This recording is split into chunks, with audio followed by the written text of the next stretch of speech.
A collection of violent riotous terrorists were sentenced to lengthy jail time in Texas this week, and the left is furious. How can the Trump administration infringe on the rights of people to protest like this? Does the First Amendment no longer even exist? I'll answer that for you because there appears to be some confusion about the matter. See, if I organize an event where people take turns giving speeches or we collect signatures or money to support a cause we believe in, that's protest. When I shoot a police officer with my rifle, that's terrorism. When I march with a sign that condemns an action I dislike, that's protest. When I shoot fireworks at police, vandalize cars, commit arson, and threaten to murder people, that's terrorism. It's actually surprisingly easy not to get thrown in prison. So when people wind up there, they mostly deserve it. I hope this clarification helps. I'm Tyler Chrestman. Welcome to the Chrestman Conversation.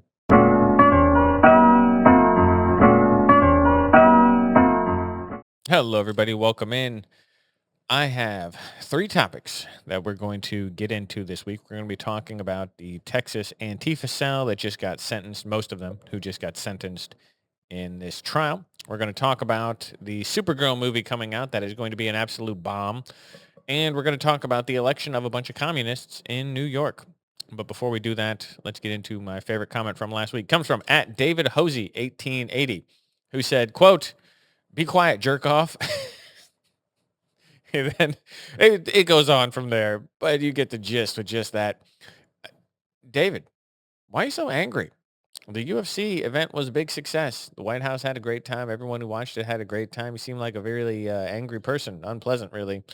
I, I have a question for you, David. Do you remember when Donald Trump won that big election from the majority of Americans, then the Democrats lost to the guy you say is the most incompetent president of all time because you put up an old dementia patient and then a woman that no one could stand could stand? Do you remember when they lost that election? I do. It was pretty funny, wasn't it? Because remember you called him a reality TV star and you said he was totally unprepared and couldn't do the job, and then you managed to lose an election to him twice, really three times, but two that counted. That's that's pretty great, wasn't it, David? I hope you like that. Anyway, thanks for the comment. As you said in your really long, unhinged paragraph, it does add to my revenue from YouTube, so I appreciate the interaction. Anyway, let's get into topic one: the peaceful attempted murder by Antifa. For those of you who are unaware, there was an attack on an ICE facility at the end of last year by a group of people. Now, there's some debate as to whether or not they were full-fledged Antifa. We'll get into that in a little bit. But basically, they've been described as Antifa members. And what they do sound very Antifa-esque. So we're going to just call them Antifa. Basically, this group of people, they went to an ICE facility. They shot a bunch of fireworks that distracted the guards. They then vandalized some vehicles. They spray painted the cars. They vandalized the guard shack. They were just doing some petty vandalism nonsense. And then instead of the ICE officers engaging them, the ICE officers called the local police. They said, this isn't really, we're not even going to get involved in this. We don't want to be on the news. We'll get the local police out here to do this. So the local police show up. There's explosions going off because of the fireworks, and they see a bunch of people running around in black masks. One of the officers comes. He's got his gun drawn. He doesn't know what's going on. He gets shot in the neck, hit him in the neck, went out his upper back from one of the, I guess, the lead organizer of this terroristic event. Shoots him with an AR from the woods. There's kind of disputed accounts as to what happened next, but something like 30 shots were fired from the police and then from the woods. And they said maybe multiple shooters, maybe one shooter. It's unclear really where all the bullets come from. But there's a shootout that happens. A bunch of people got arrested, and they've all just been sentenced to lengthy jail time. Now, it doesn't really matter. The specifics of who got what and blah, blah, blah, it doesn't really matter because that's the gist of what happened. The backlash from people who say that this is some sort of injustice is absurd to me. There's a headline from The Guardian. The headline from The Guardian reads, quote, "Texas anti-ICE protesters convicted of terrorism charges sentenced to at least 50 years in prison," end quote. Think about that for a second. Is that what these people are? They're anti-ICE protesters. Does that do anything to tell you what happened? Why? Maybe Texas terrorists who shot a cop sentenced to 50 years in prison. But these anti-ICE protesters, see, they're the moral people. That text the Guardian would want you to believe that. And you know how I know that? Because this sentence also appears in that Guardian article. Quote, activists accused of being part of Antifa get long prison terms in case seen as a test of Trump's crackdown on dissent. See, this isn't a question about terrorists being convicted of terrorism. This is Donald Trump cracking down on dissent. If only the peaceful attempted murderers, they're the real victims here. If Donald Trump hadn't intervened, these peaceful attempted murderers would be living lives at the commune, doing nothing but raising money for charity and living a life of moral virtue, I'm sure. Donald Trump is the mean guy because it's really his crackdown on dissent that's the problem, according to The Guardian. This is outrageous propaganda. That's all this is. This is an absolute clear example of the media bias against Donald Trump. These guys are the bad guys. They should go to prison forever, period, full stop. 50, 100-year sentences, they're not long enough. Life in prison for you. And I'll tell you why. Because there's a difference between protest and terrorism. It's really kind of difficult to mistake one for the other, but the media seems to do it constantly. So let's just clarify some things here. The First Amendment grants you the right to protest. This is true. What it says is you have the right to peaceably assemble. That's really what it comes down to. And address, what is the phrase here? And address the government for redress? Well, how's that? What is the phrase? Ooh, let's look up the actual phrase. I should know this off the top of my head, but let's just make sure I get it exactly right. You have the right to peaceably assemble and petition the government for redress. There it is. Man, it took me a second. Sorry about that. It took me a second to come to me. That is what the First Amendment says. You have the right to peaceably assemble. When Chris Cuomo got on his show a few years ago and said, where does it say you have to be peaceful? It literally, in the text, peaceably assemble. To protest the way that the founders envisioned and the way that it should work, the way that the founders envisioned and the way that it should work. These are the same thing. You have the right to assemble, to discuss causes, to discuss things that the government are doing that you disapprove of. You have the right to collect signatures. You have the right to approach the government with problems from the citizenry. You have the right to say this is unfair. Something like the Million Man March. Okay, fine. The large-scale protest, I don't actually know. I'm pretty sure off the top of my head, but I don't know this for a fact. I think they actually had permits to do this, but they brought a bunch of people to Washington, D.C. to give speeches so they could talk about a cause, the injustice of racism in the United States. This is fine. This is what protest is about. It is peaceful. Protest is not shooting fireworks at the police. Protest is not vandalism. Protest is not arson. Protest is not shooting cops with your rifle. These are not protests. This is terrorism. You do not get to use violence to... literally, the definition of terrorism is using violence to achieve a political means. That's the definition of terrorism. So what these people are doing, they are absolutely terrorists. This is not a protest. They said it was a noise protest. I'm sorry, you're shooting fireworks at a federal building. It's not a protest at that point. As a person who knows a little bit about firefighting, I'll tell you, every year in July, around the 4th of July, there are going to be houses that catch on fire because of fireworks. Fireworks are dangerous. They're fun. They're awesome. Use them safely. But I've seen, personally, numerous times, people will shoot off fireworks, they scoop up the fireworks, they put them in a trash bin, they put the trash bin in the garage, the house catches on fire because they put hot material in a plastic trash can that either melts or catches on fire, catches the siding on fire. It happens all the time. Fireworks go up, they land on the roof, a building catches on fire. If I'm shooting fireworks at you, your car, a house, I might as well be guilty of arson. I understand. It might not be my intent, but it is an absolute danger that could happen. You don't get to shoot fireworks at people. It's not ridiculous. The thing that really condemned these people is that there were text messages exchanged beforehand, that they were read, that they said they brought guns. They brought a bunch of guns in a van. They brought body armor. They were dressed in all black so they couldn't be identified. These aren't things that you need to worry about as a protest. If I show up at a protest in the United States, I don't feel the need to hide my face. Why would I? I'm not doing anything wrong. If I want to march in the street with a sign, I don't really think protests should be able to take over the streets. That's a personal thing for me. Unless you're permitted for a march, I don't really like the idea or the protest. It's not really a protest if you try and blockade a highway, for example. This is ridiculous. It's actually dangerous. We shouldn't be allowed to do that. We should arrest those people. Not a protest. But let's say, for example, I've seen it numerous times. People want to march through downtown St. Louis with signs. Why would I hide my face? I'm not doing anything wrong. I'm marching for a cause. Fine, fine, fine. Good, good, good.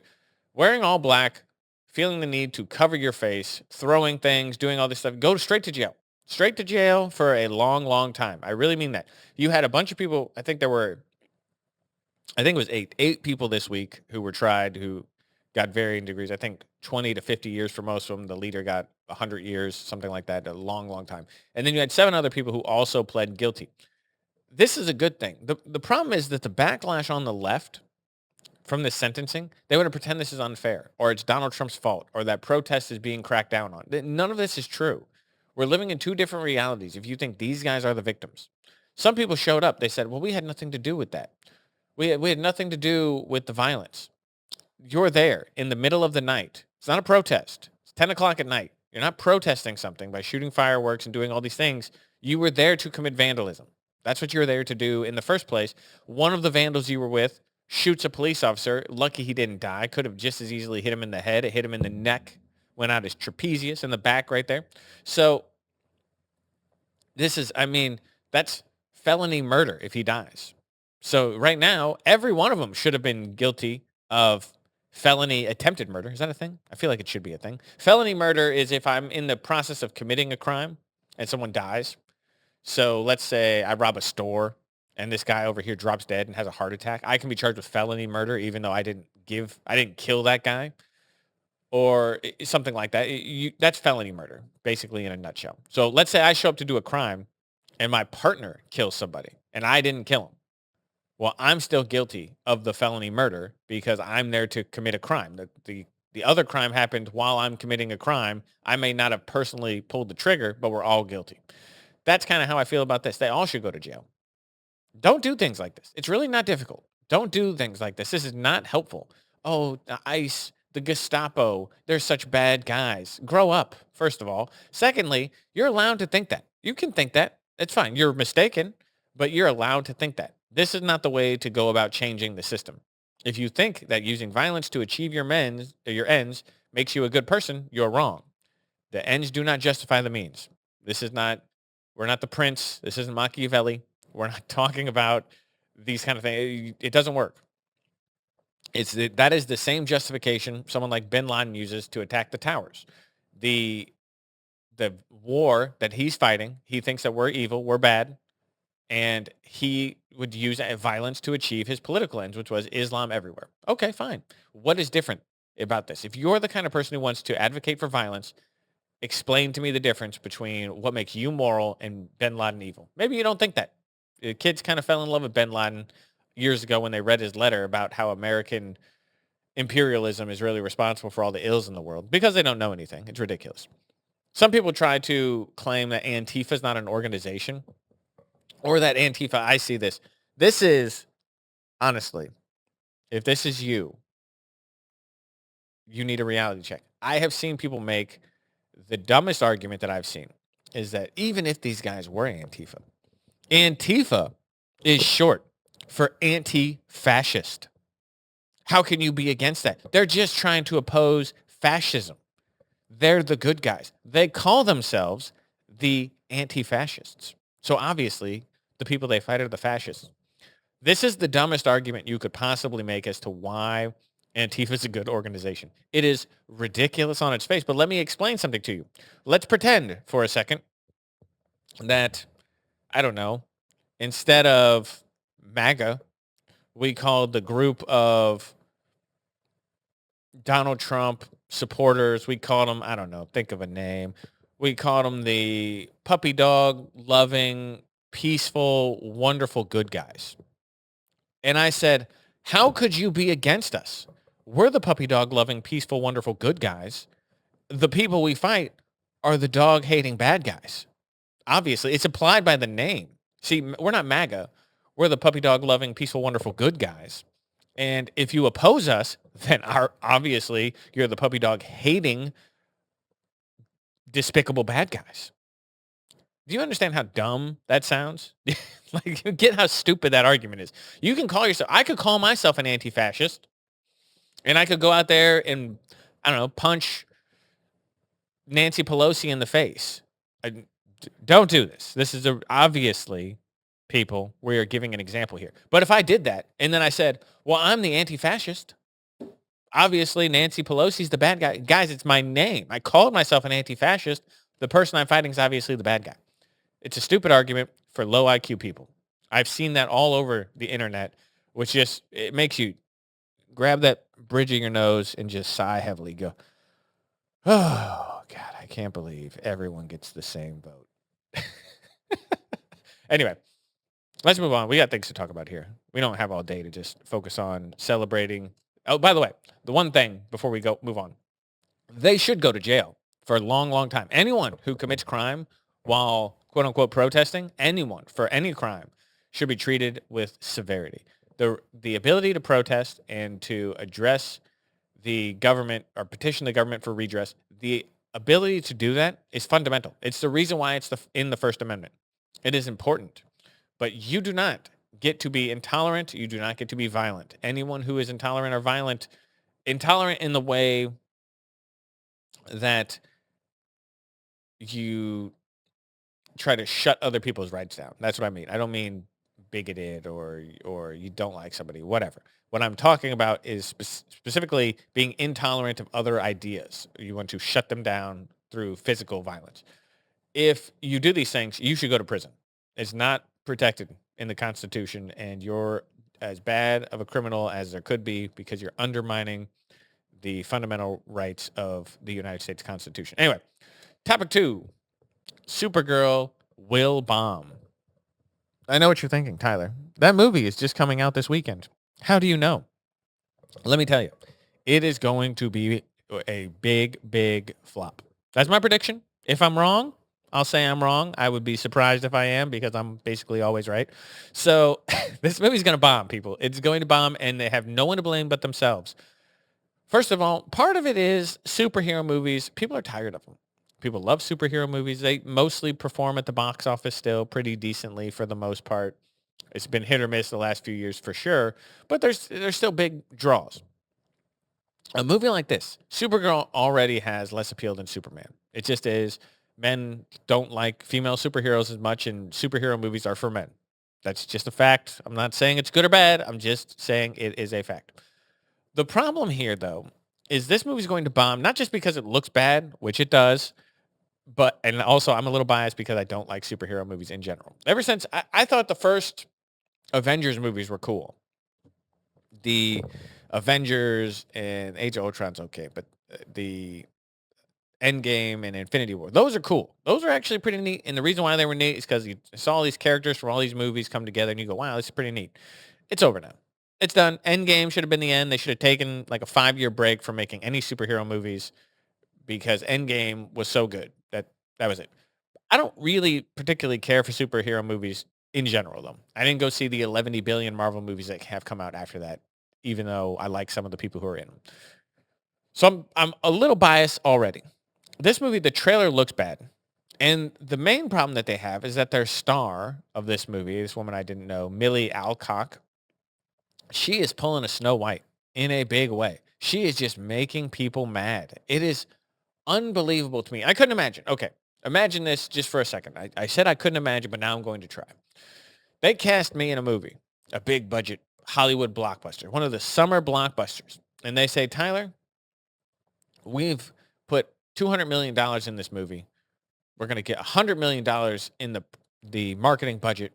We think it's going to be a big one. Good luck. It's going to be a platform to just, if you do as well, you're going to have the world at your fingertips. I said, okay, all right. What is my job as an actor, as the lead actor in this imaginary movie? My job is to promote the film. How would I do that? By trying to get people to go see it. Okay. How do I do that? I can tell you how I don't do that. I don't do that by alienating large swaths of the audience, by saying stupid shit that is unnecessary for me to do. It doesn't make any sense. The studios really need to teach their stars to shut up. That Rachel Ziegler did bomb Snow White. Now, part of that was Snow White's fault. They put out videos pre-production. They weren't going to have midgets. It was a ridiculous thing, or no dwarfs, whatever it is. They weren't going to have dwarfs in the movie because Peter Dinklage said it was a bad idea. Then they computer animated them. Everyone hated it. Everyone hated it. It went over budget. And then this star comes out and she says a bunch of nonsense, which I can't remember off the top of my head, but everyone hated her. And then the movie bombs. Well, this Millie Alcock is doing the same thing. She comes out, she says things unnecessary. Hey, you're doing an interview with Vanity Fair to promote the movie. Just be normal. Okay. Quote, it definitely made me aware that simply existing as a woman in that space is something that people comment on. We have become very comfortable having this weird ownership of women's bodies. I can't really stop them. I can only be myself. Okay. Why are you talking about like this? You are making, I would assume, a ton of money to be in this $1 million movie. Why are you trying to make yourself into a victim? Why are you talking about the ownership of women's bodies and how women, they really just have it so rough in the United States? It's like we get to be in superhero movies, but men are going to talk about it. That's crazy. So she doubled down on this. She said other things, quote, about some of the backlash. Quote, and it's from a lot of people whose profiles have no photo, who are burner accounts, or someone's name and then dad of four, Christian, which is hilarious to me. I don't know what you mean by this, end quote. I don't know what you mean by this, Millie, but why are you saying that people with children who go to superhero movies and Christians make you laugh? What is this? It's a burner account or it's someone's name and then says dad of four, Christian. Does you understand that insulting parents and Christians probably isn't a good idea for someone promoting a superhero movie? How about this? She did an interview with Queerly where she said she explored her character's queerness. Quote, it wasn't, but in honor of Pride Month, as I'm getting all these questions, I don't know. I think it would make this film beautiful that it's not centered around a man. It's not centered around love at all. I don't know. I don't know. She probably goes both ways, end quote. So now you're going out there and you're just saying Supergirl is queer, even though it's not in the movie. Why are you doing this then? Why are you saying it? What is the point? Who are you who are you appealing to? The left doesn't, they're not going to go see the movie because of this, and the right is going to be turned off. Don't make your movie political. Don't talk about things like this. It's not in the movie. Unless is your character gay in the movie? Oh, the answer is no. Shut up. It does. Oh, you explored their queerness for what purpose? Okay, because it's not in the movie. Why are you doing this? I don't understand a Hollywood star why they think this is a good way to go. And maybe she's young. I have no idea how old she is. She's possibly just young and not that bright, but it is a ridiculous thing to do. All of these people. She put no money into this movie, by the way. It's not like she's an investor. She's not a producer. She didn't make this movie. So imagine you are one of those people who put millions and millions of dollars into this film, and then you're watching the star of your movie go out there, and the projected box office just keeps going do do do do do down and down and down. It was projected to be a flop a month ago. In the last 3 weeks, it has changed from being a flop to a super duper mega flop. The opening weekend was projected at $50 million. That sounds like a lot of money. No, no, no. I think this movie had a $300 million budget, which means that it's supposed to gross half to 60% of its budget back in opening weekend. That this movie's going to do a third of what it needs to do to even be on track to not flop. Think about how big of an upset that is for the studio. DC has done a terrible reboot. First of all, people liked Henry Cavill as Superman. So recasting him, that movie did fine-ish, I guess. I don't know. I didn't see it. Not my thing. But DC, Christian Bale was a great Batman. Ben Affleck, okay Batman. Wonder Woman, she's fine. The first Wonder Woman movie was fine. I saw all that. But the Flash movies failed spectacularly. Even if they were good, I never saw them, but I heard they were good.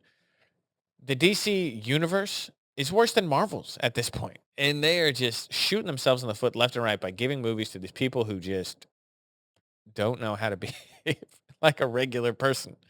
All this stuff, self-own, just own goal after own goal from DC. You don't need to say any of this. Just go out there and be like, this is a fun superhero movie. You're going to like it. It's got good action. We had a lot of fun. That's it. That's all you need to say. Go watch it. It's going to be fun. My character's cool.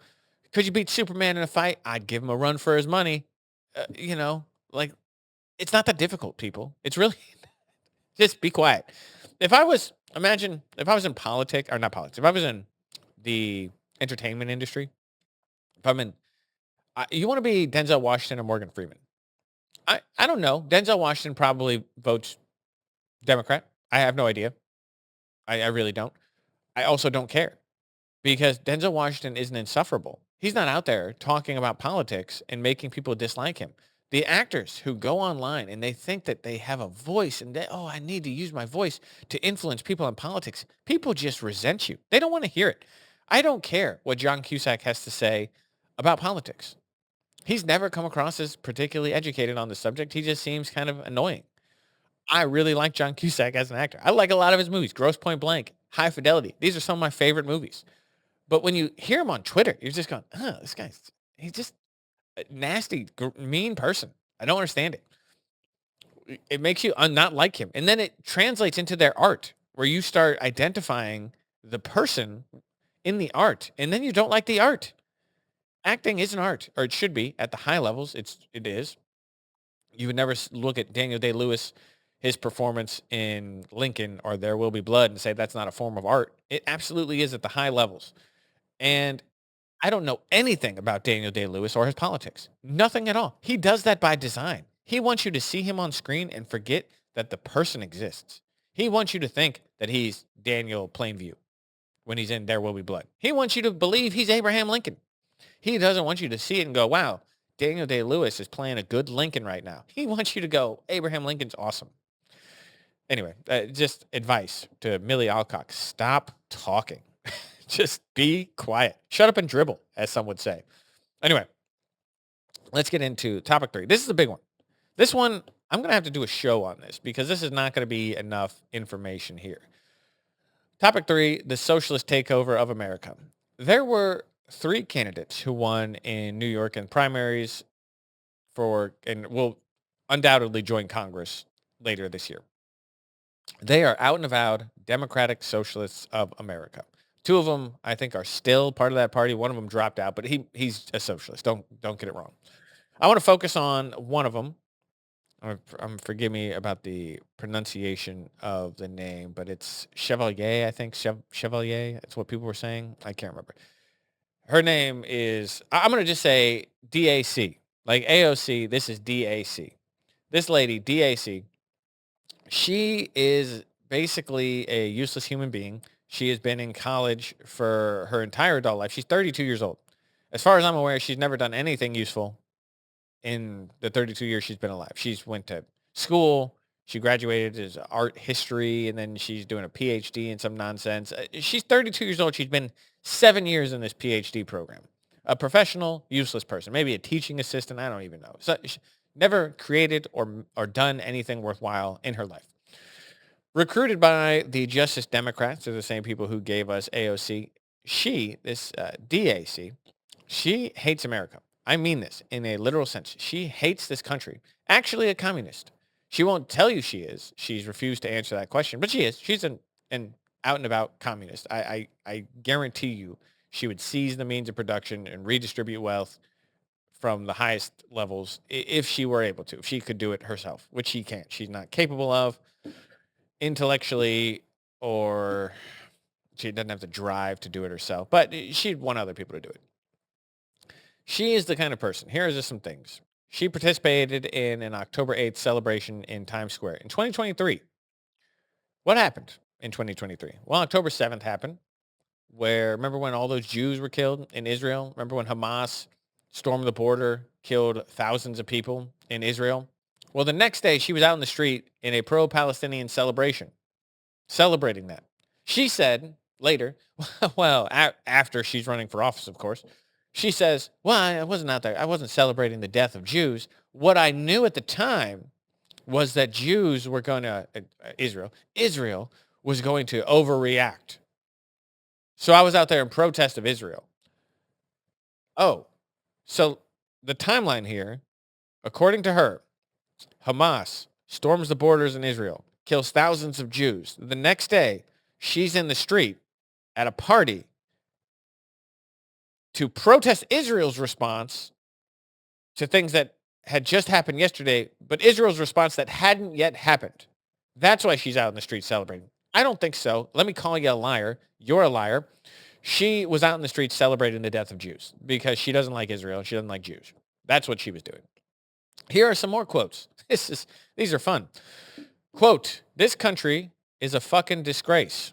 Quote, I forgot to get napkins, so I just wiped my hand on an American flag behind me. Quote, thought we had leveled up this convo from Kamala is a cop to all cops are bastards, but I see some of the major points need to be revisited. Quote, no more police at all ever. Elected, going to Congress, person who hates America. Make no mistake, these people are dangerous. The same way that we used to write off AOC as some know-nothing and say she's just a backbencher, she's just has an outsized media presence because she's good at the internet. She is a legitimate candidate for president in the next go-round. This lady could be too. We don't want Democrat socialists to win. The number one way we prevent that is for Republicans to do a good job governing. That's it. Number one way. Republicans govern in a way that the people like. The Trump administration has done a good job of that. They are fumbling this week. They have fumbled this Iran situation substantially. We are not doing a good job on that right now. As Republicans, it's ridiculous. People like this DAC. She can change the minds of young people. Young people are stupid. They just are. They are dumb. Big dummies. They don't know anything. It's not their fault. I was one of them. You were one of them. Everyone is a little dumb when they're young. Just because you don't have the benefit of experience and you haven't read as much, you don't know as much history, you just don't know. They look at things like this, the Democratic Socialists, and it's easy to say, if you have no other context, that America's the bad guy. Because you point to certain things. You say, well, America did this. That's bad. America did this. That's bad. Slavery. That was bad. And again, when you hear these things, you say, yeah, those are bad. Wow, crazy. Those are all bad. And if you don't have anything to compare it to, because you don't know the history of other places, or you don't have any context for what's going on, then you can make anyone seem like the good guy or the bad guy. America's not the bad guy. America has been the good guy in the world. People like this, though, they will convince people that America's the problem. The level of disrespect that this lady has for America. Her parents came here as immigrants. I think she's a first generation. Her parents were Dominican or are Dominican. Immigrants coming to the country who then hate the country, raise their kids to not like the country. This woman, if she grew up in the Dominican Republic, would have none of the opportunity that she has in America, but she hates the country that gave her parents refuge. It's ridiculous. It's disgraceful, but it's not unexpected. The reason 30% of the country is either an immigrant or the first generation of immigrant parents. 30% of the country. That number should be under 10%. We should not have a third of the country be immigrants or the first generation children of immigrants, especially ones who dislike the country. I don't know what this woman's parents' political beliefs are, but it's hard to imagine that they diverge heavily from hers. If they don't like the country that gave them refuge, go back to the Dominican. I mean that. Seriously, no one's keeping you here. We don't need people. Plenty of people want to come to America who actually like America. We don't need it. Look at all the European tourists who've come here for the World Cup. They seem to love America. Anyway, it's just ridiculous. We need to be careful. The Democratic Socialists are on the rise. They are a dangerous group of people, and we cannot let them win. I'm going to do a big breakdown, I think, of the Democratic Socialists of America's platform because it's scary. It's scary stuff. The Democrats, if they win, if they are going to be beholden to this party because the young people are where the voice is in that party. And they're going to get rid of the filibuster. They're going to add D.C., Puerto Rico to statehood. They're going to do all of these terrible things that will fundamentally shift the power balance in this country and make it so that we're a one-party nation. I think that the Republicans are missing an opportunity. They should do that right now. I had an idea today. I had to check on if it would work. I think the Republicans in the Senate should should blow up the filibuster. I have been the strongest advocate against doing this. I worry that the Democrats are going to do it. I want them to enshrine the filibuster in law. But I had an idea today.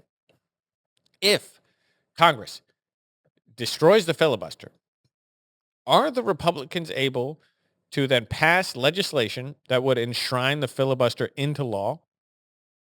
Could they do it without Democratic votes? I think that they might be able to. I'm not 100% sure, but I think that they should do this.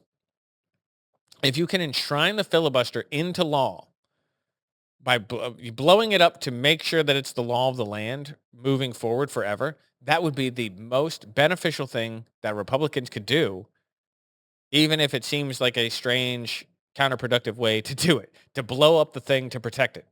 But if they could do that, we should look into doing that, and we should look into doing that immediately. So anyway, it's just an idea. Float it out there.